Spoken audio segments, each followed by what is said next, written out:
Hello and good evening, friends, and welcome to the Beer and Video Games TV Variety Pokemon Special. Pokemon. Right. Pokemon. It's the Pokemon Special, also known as Pokemon to the weeaboos in our audience. To the uninitiated. Okay. So, first off, we got a special guest here today. What's up, guys? This is Kyle, the Beer Geek. Yes. I gave him that title because it fits. Well earned. This guy has a lot of beers untapped. Yes. Not quite 1,000, but definitely getting close. Going strong. So yeah, I'm about to hit 300 myself. I think that's mostly been because of negligence. For me, it's just because I live in San Diego. So yeah. No, that helps. I don't have a smartphone. What are apps? Yeah, those things. That's what I hear. So I've been wanting to do. Let me rephrase that. I've been looking forward to doing this show. Pokemon was a really formative game for me. But I didn't play past the one where you get Pikachu, which is what? Gold version? Yellow.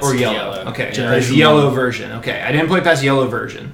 And, but I always had really fun experiences. I played blue, red, and then yellow. All of them for several hours. Oh, yeah. So it'll be good to replay these games. I haven't played them since like the 90s. Yeah. I was telling you earlier that I'm not a huge fan of this franchise as a whole, but I played the hell out of Red. I was the Pokemon master. And I had 150, and the thing is, I wasn't expecting to like this game that much, but when I fired it up today just as a test, nostalgia bomb.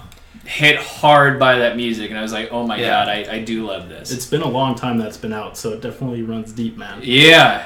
It's just good. It's good stuff, you know. Like I was, you know, I guess when I started playing this game, I was getting into the Final Fantasies for the first time, and so for some pretty obvious reasons, I preferred the Final Fantasies because that's more my type of gameplay and my type of, you know, like story-driven game. But like these Pokemon games are seriously like crack cocaine. Like once you start, you cannot stop. Gotta catch them all. And it becomes a problem. Trying to catch them all. Now they're up to chasing that white dragon. Over 700 of them. So yeah. So where do you come in, Kyle? Well, I've been playing since the start. I've played pretty much every single one of them except for Black 2 and White 2. Didn't really find much interest in those, but yeah, I own just about all the cartridges, and I actually used to move my teams from game to game, so I still have the Pokemon I was playing with back in the 90s. Beautiful. Wow. Yeah. That's dedication. You didn't rare candy them, did you? No. I only glitched once to try and get missing number, and I had it, but then got rid of it so it wouldn't corrupt my game. Yeah. And I really started rolling the teams over in Generation 2. I don't think I can find any of my Generation 1 teams anymore. Speaking of the newer generation, the names, I saw an awesome post about Pokemon X and Y and about why Pokemon X is a horrible, horrible name for a children's game because on the internet they're going to look up Pokemon X videos. That could lead to some dark internet. That's great. I love that. Never search Google God of War. And they will find things. Find things. There is a Rule 34. So that can lead you down a path that perhaps as a parent is bad, but actually, if you're too young, maybe that will kind of mess you up. Yeah. But I think there's a fun, imaginative time. There's in between point when you're like 12, 13, and you're seeing that kind of and you don't know whether to laugh or cry. A whole new world. A whole new world. Oh, the internet. Not a Pokemon world. So, you might be curious to know what beer we're reviewing tonight because I think this is actually the first time that we haven't released information about the beer at all. Yeah. So I'll just bring it up right now. I will show you. So if you've been paying attention, one of our central themes in this show is redemption, or trying to seek redemption, or gain redemption. If you remember, 2 weeks ago we were going to use the Dogfish Head beer, but the one that we wanted we could not find at the last minute, and so we had to kind of do an impromptu beer tasting with the Firestone pack. But I think it really makes sense to use Dogfish Head's 60-minute IPA, which is what we're drinking right now, or what we will be drinking rather. Yeah. Well, we'll talk about why in a bit. Right. Let's get to the tasting. Yeah. first, Okay. So, this is a house devoid You of gotta go straight stemware. bottle. Yeah, I was gonna say, is there a glass for me? I'll give you my glass, buddy. Oh, thanks. Let's see. I'll bottle it. All right. So I'm gonna agitate mine real quick. I'm gonna hold it up to the camera so you guys can see it. All right. So Dogfish Head 60-minute IPA. Here you go, guys. You can kind of get a sense of what it looks like. Very light. Pours well. Yeah, it pours very well. Really nice looking head. Has like a little bit of like just a subtle yellow tint to it, kind of like eggshell or something. And then what would you describe this color as? Since it's going to be kind of augmented through the camera. Yeah. It's almost It's kind of a smoky gold. a smoky gold. I was about to say it's almost Belgian.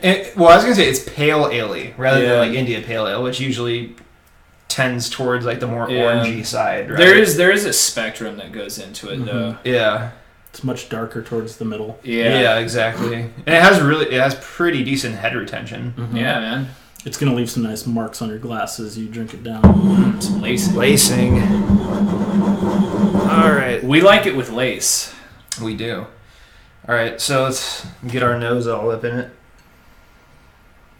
Oh yeah, that's That's fairly delightful. you got It's light but crisp. yeah, you got your standard pine notes in there, but it's not like That's what it is. rosiny on the nose or like peeling the bark back on a tree. Yeah, Jesus. It's very nice. It is. I think he's the only one that has a beard big enough to pull bark back on a tree and Right. consume whatever he finds. Yes. That's my homemade moonshine. Here, you can put your nose in it. Aw. There you go. Well, you should put your that's nose into mine. Mine's bigger.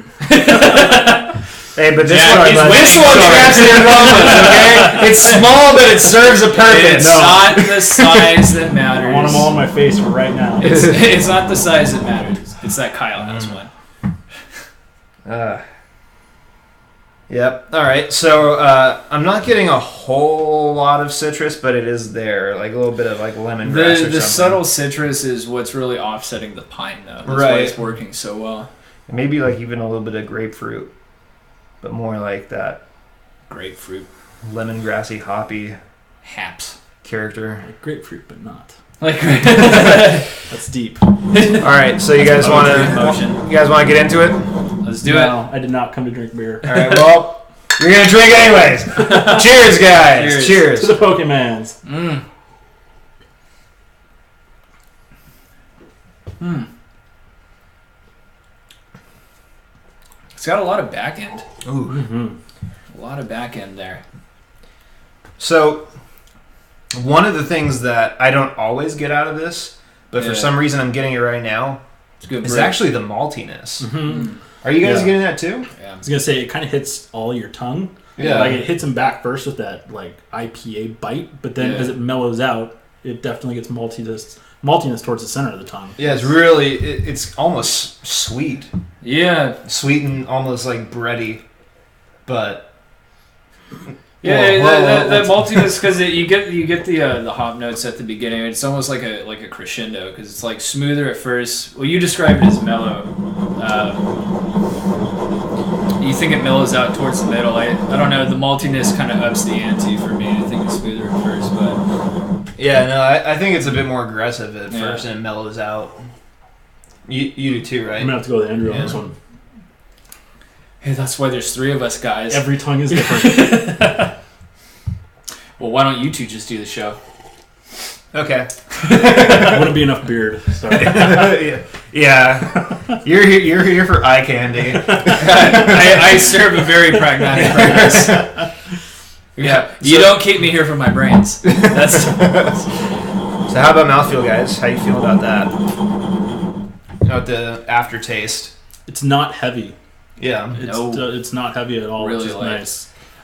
I thought it was going to feel a lot more airy and bubbly and much more carbonated than it does, but I think it's pretty good. Yeah, Pretty I don't balanced. think that we want to get confused with like a lack of carbonation because I think it's just a Well, no, it's a mid-range.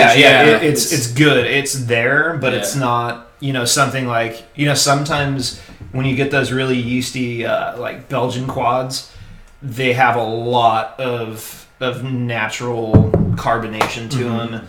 And like even if you pour them in a tulip a bit too aggressively, it just bubbles up and you get like a huge head. You know. Speaking of tulips, Was that my glass? this was mine. I was hurt this week. Yeah, I was too. Yeah, Let's have a moment of silence. yeah, really. Okay. And we're good. The tulip that Jack bought me, It's dead. It's been plucked from the earth. yeah, it once was, and now it's some sort of decanter. But not really that. Last decanter you'd ever want to use. Yeah, well, Yeah, it's like it's dead, Jim. It's like the fiberglass of drinkware or stemware. Yeah, it's too bad that it's gone. I know. Too soon. We will miss you, friend. Gone too soon Hail to thee. to the tulip. So, what are your thoughts, guys? How do you feel about this beer? It's a good one. I think it would be a good way for people who don't necessarily like IPAs to start Dogfish IPAs because they can definitely get pretty nuts with their like 90 minute and 120. And this is just a nice introduction to what they can do. You know, in line with that, actually, Netty Net, who's been on the show, hates IPAs. And last time we bought 60 Minute, she drank it, she liked it. Yeah, that's right. Yeah. I forgot about that. That was, you're right, it's a good introduction. Yeah, so let's go back through and rate this beer. So the appearance, how are we rating it? 1 out of 5. I'd give it maybe a 3.5 to a 4. Yeah, I'd give it a 3.5. It's a bit too light for me. Yeah. I like my IPAs to be a bit more. I'd bump it up just because of that head retention that it had. That's true. That's So, true. But yeah, I think 3.5 is fair. I like the spectrum. The spectrum's going nice, lighter towards the bottom. Okay, yeah. So maybe like a 3.75 or something in there. Yeah, pretty good. Good looking beer. 7.6 if you want to be precise. Good looking beer. All right, so how about the aroma? How you feeling about the aroma? I could use more. I'd say maybe like a 1.5 to a 2. Like it's there and it's good, but you get used to it quickly. Yeah, So it's harder to keep it on your nose as you're drinking it.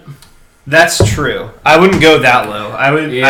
I would bump it down to maybe a 3 because I agree that it kind of does kind of taper off, but at the same time, even though it does taper off, it still does retain like the essence of just like a solid piney but not overbearing IPA. I'd probably just give it a flat 3.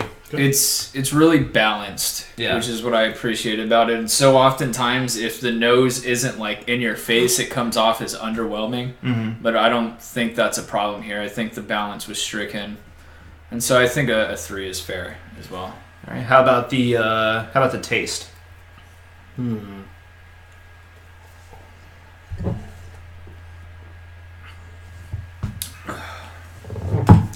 The best part of any show. I'd probably give it a 3 to a 3.5. It is definitely a good IPA, but I like IPAs. So that's a biased 3 to a 3.5 in my opinion. It could definitely be a little stronger in my opinion, but it mellows out well, which is nice. So. Yeah. 3.5. Again, this is coming off as like a pretty like middle of the road craft beer, which, as we've said before on this show, means it's a good beer. Like, Right.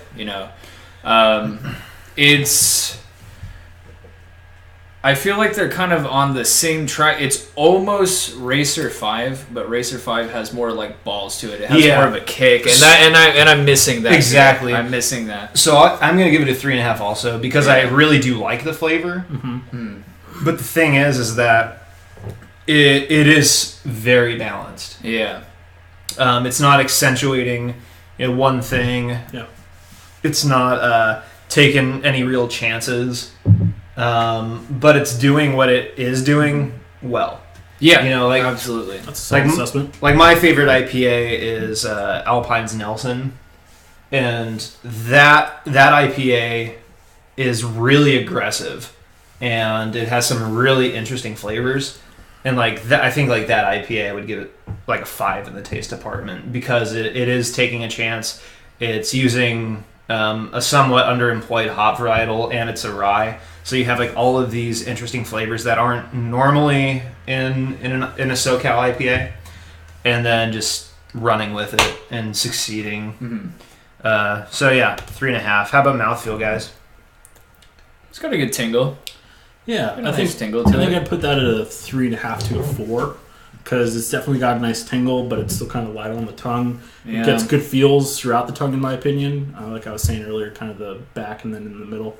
And it's not heavy, and the aftertaste isn't bad. So, it doesn't stick with you for too long before your next drink. Yeah, like 2 weeks ago when we were drinking a Velvet Mocha Merlin. Why didn't you invite me for that show? Well, you would have been disappointed, actually. Yeah, man. Yeah. That was actually the only bad review we've given on the show. It was super thin. It was watery. But oddly enough, it left like a film in your mouth, and like That's it not was what you want. not good. And that's actually not what I'm getting with this, and that's good. I don't normally like that oily like residue unless I'm drinking something like Serpent Stout or like Speedway Stout. But then you're getting more of the flavor for it. Right, yeah. I guess it comes down to what you're getting to get to that point, So Yeah.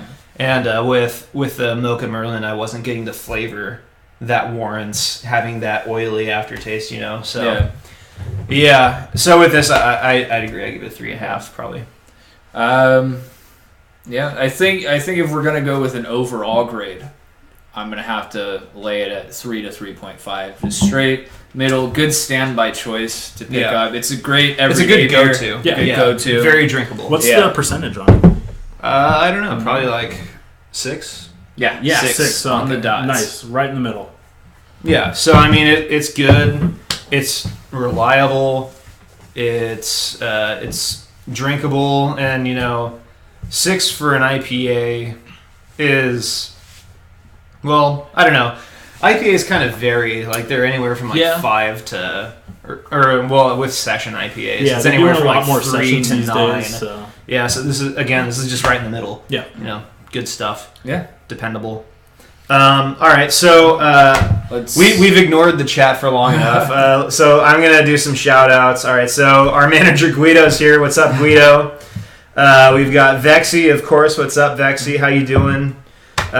We've got my lovely girlfriend Lena Fitz. How are you? Thank you for stopping by.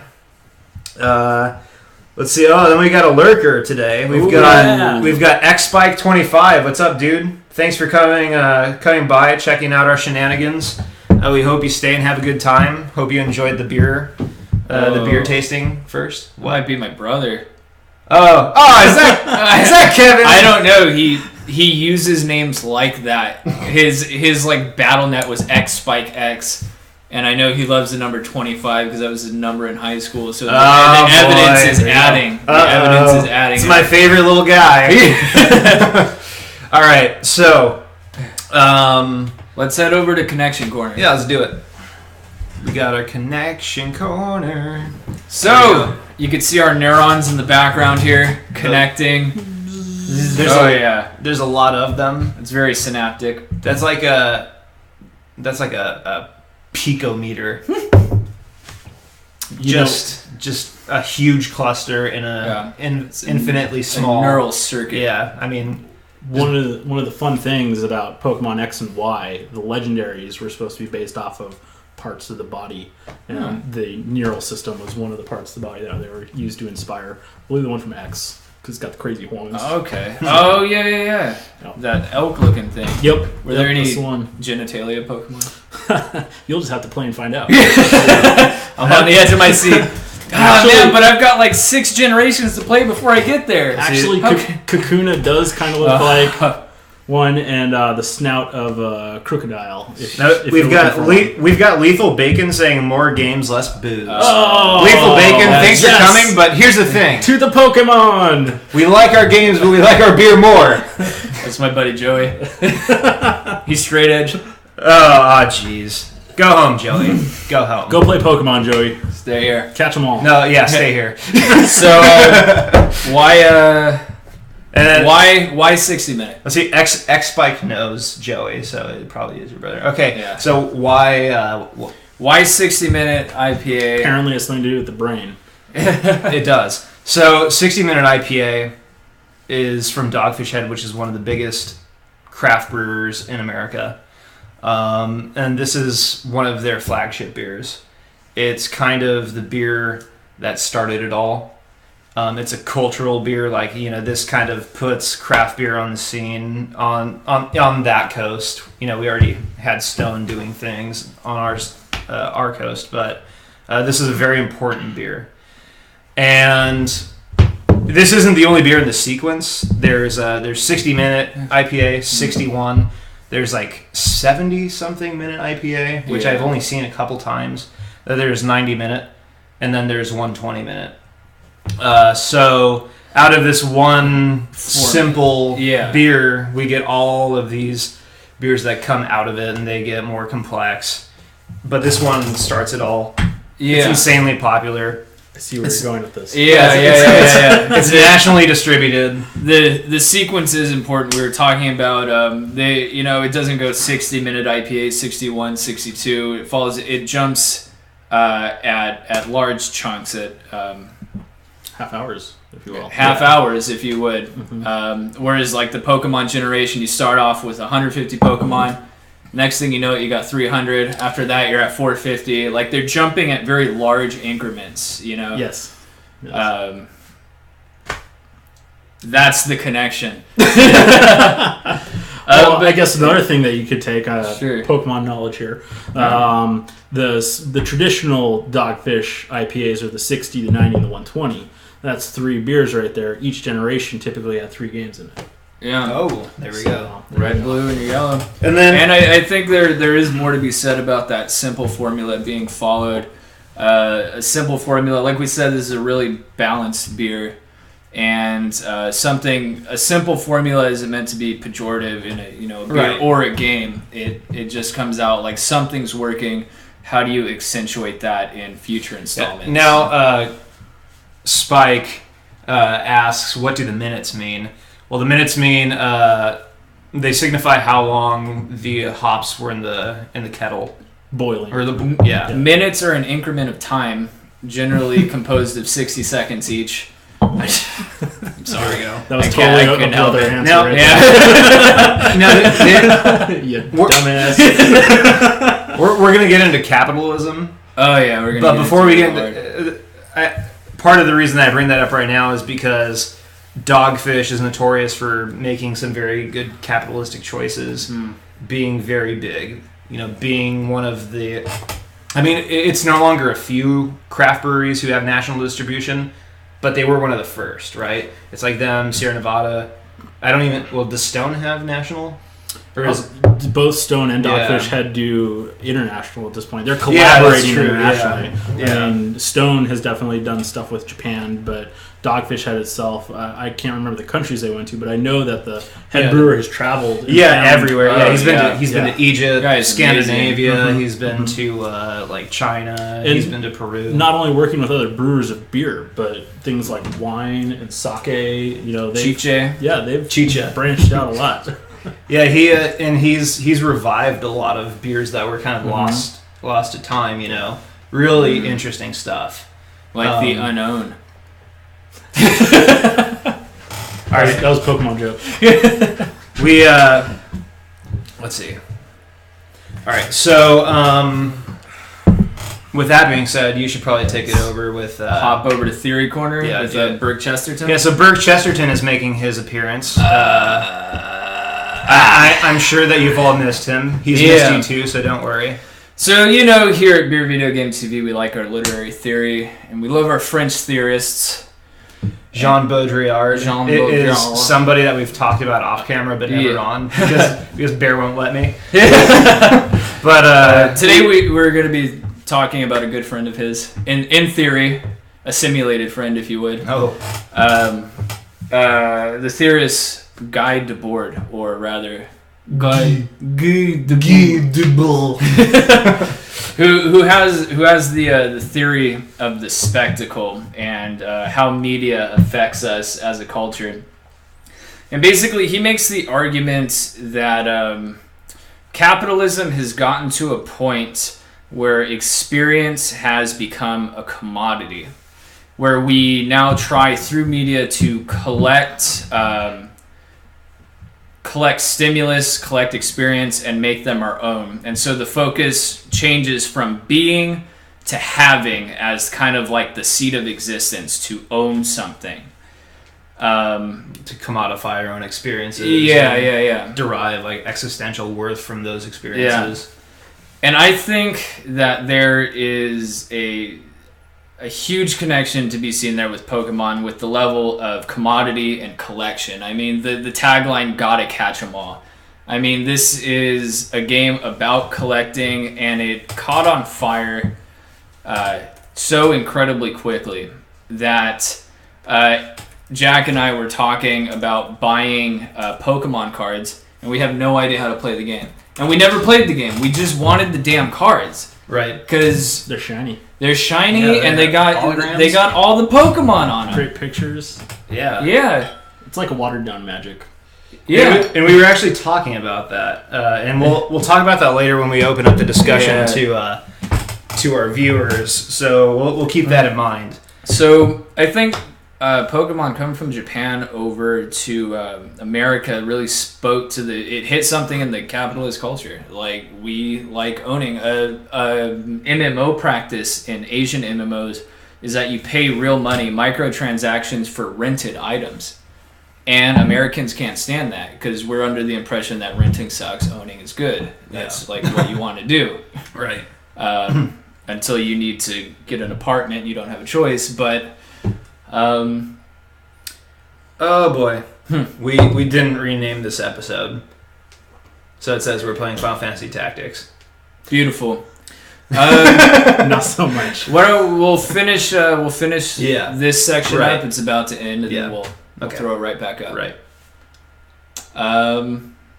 Anything else to say about commodity? What's your theory? I think going along the lines of the commodity, I mean, it's very much an American idea to like be the best and to try and complete everything.